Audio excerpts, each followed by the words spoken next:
Hi, welcome to Next Shift with Rick Wagan. Suzuki does not suck. And today we're going to talk a lot about the projected second line of the Montreal Canadiens for 24-25 season. Last episode, we concentrated mostly on the top three of Slafkovsky, Caulfield, and Suzuki. This show, we're going to be talking a little bit about Patrick Laine, Alex Newhook, and Kirby Dach. So probably the most interesting player on the Montreal Canadiens, one of the two or three, I guess, uh, most interesting players for this season will most likely be Patrick Laine. Patrick is 26 years old. He's still relatively a young person. He's been in the NHL since 2016. So he's been in the NHL almost 8 years. So he played when he was younger. In his first year, he had 36 goals. He had 44 goals in his second year, 30 goals in his third year, 28 in his fourth. And he's obviously had some challenges since those years, um, really racking up the points, mostly because of injuries, both physical and mental. So really, the last couple of years, he's played a total of 73 games and scored 28 goals and 33 assists. Still not bad numbers, but not to the numbers that he was doing when he was much younger. Um, the Canadians are taking on his contract because they had the space in the cap, and taking on a 2 year shot at seeing if this player could actually reignite and become the superstar that he once was. He'll have an opportunity to play in top 6 minutes on the Montreal Canadiens, probably on the power play, most likely on power play one. He'll have the opportunity to get passes. I keep reiterating from one Lane Hudson and potentially Kirby Dach or Suzuki. And so hopeful with his shot and his talent, a player like him is going to take it to another level and be the player he once was. Uh, he has projections to get into that 40-50 goal range. That would be incredible for the Montreal Canadiens. I think more likely he's going to fall into that 25 to 35 range. That would make the fourth player I've talked to you guys about with regards to that many goals. The Montreal Canadiens have a Slafkovsky, a Caulfield, a Suzuki, and a Lane Hudson, Laine, Patrick Laine, scoring 30 to 40, 30 to 35 goals. We're talking about a season that's going to be quite awesome. So obviously he can go in lots of different directions. It could go sideways. He can get injured. He can have, if you want to call it a relapse or some challenges. Montreal is not the easiest place to play, but they do love their great players. And so if he works hard and executes, I think under the tutelage of Martin St. Louis, who knows how to kind of be a player's coach, I think he can definitely drive a great season ahead of him. So we'll see, but let's kind of keep going through the list. The other player on that line, most likely most of the year in the top six, is going to be Kirby Dach. Kirby um, has progressed year after year. Obviously, last year was an anomaly, in my opinion. He only played 2 games, had 2 assists.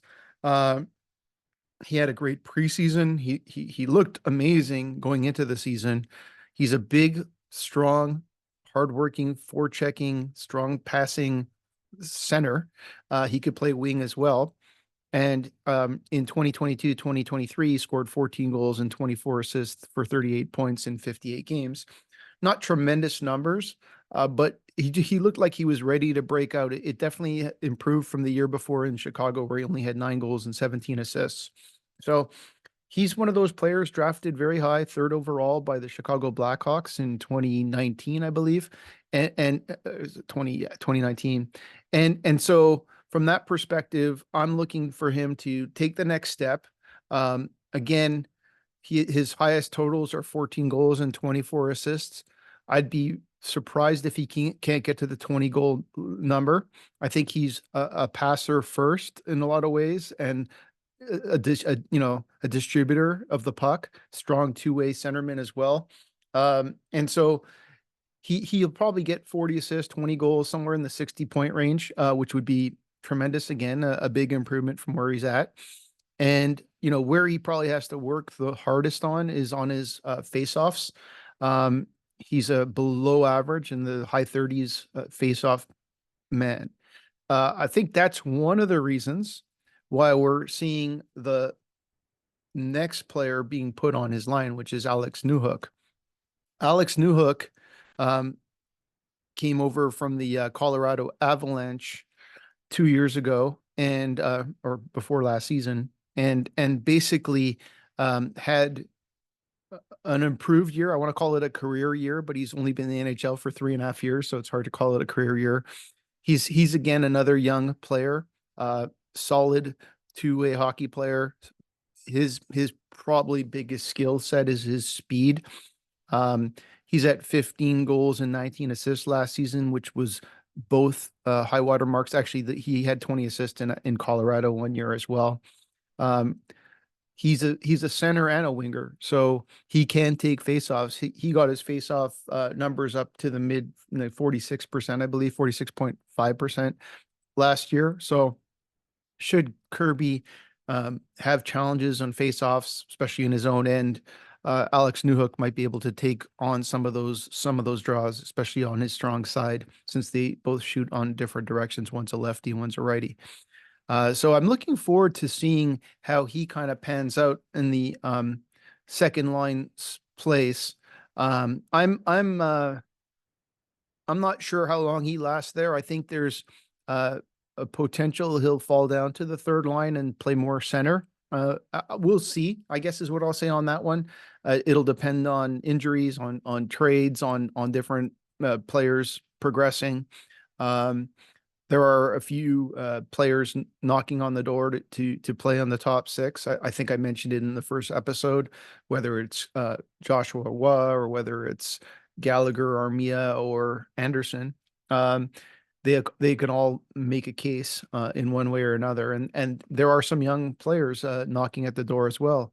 As this is the first day of training camp, and Oliver Kapanen showed some true signs of skill and talent. Then you have Owen Beck and some others that are Emil Henneman that are trying to crack the lineup. So looking at this second line or projected second line again, I think it's going to depend on Line. If he can turn it on and become what he once was, the Montreal Canadiens are really destined to move up the standings. Now, again, I'm not a proponent or optimist of this is a playoff team for sure, but if you get the four players that I mentioned of Slafkovsky, Caulfield, Suzuki, and Laine all scoring over 30 goals, I can't see how they can't compete in the Atlantic Division and in the East to get into the playoffs. So um,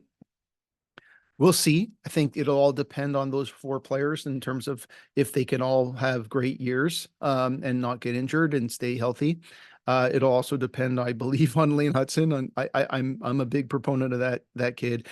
He could actually drive a lot of offensive benefits to the team in those areas. So looking forward to those top six, and we'll kind of tackle those for today. The next episodes will focus on the third line or projected third line for the Montreal Canadiens.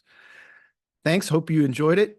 Again, I'm looking to start including some other folks to join me on this channel and debate some of the things we're talking about today. Again, till next time, next shift, Suzuki does not suck. This is Rick Wagan signing out.